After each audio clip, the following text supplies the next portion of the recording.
نایاسایی و نادەستوریە لەبەرەوەی لە دەستورە لە بڕگەیەکە باسیێواکە کە پێویستە حکومەتی فدرالی بەشە بودجەیەک بۆ هەرێمی کوردستان تەرخان بکە کە بەشی ژیانێکی سەربەرزانەی خەڵکی هەرێمی کوردستان بکە. ئەم بەشە بودجێ ئەوەی تیا دەرناچێ بەشی ئەوە نابێ، بەشی ژیانێکی کولەمەرجیش ناکە. بۆیە من پێم وایە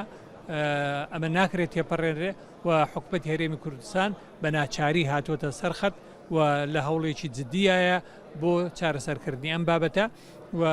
نوێترین هەنگاوی حکومەتی هەرێمی کوردستان ئەو بووە کە بەیانێکی دەرکردووە لەسەر ئەوەی کە پابەند دەبێت بە دەستور و بە یاسای عێراقیەوە و ڕێز لە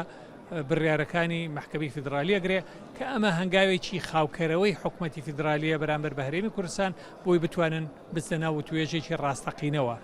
بەڵام بەنسبەت هاتنی بودجەکە بۆ پەرلەمان و دەنگدان لەسەری بەم شێوەیە من پێم وانییە بەم شێوەیە بگاتە پەرلەمان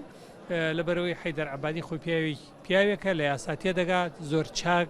نایاسایی و نادەسووری ئەم بابەتە ئەزانێ و ئەمە بریتە لە پێشێلکاریەکی زۆر دیاری مافی دانیشتوانی هەرێمی کوردستان، بۆیە ئەمە کارێک نییە کە قبول بکرێت بە هیچ جۆرێ.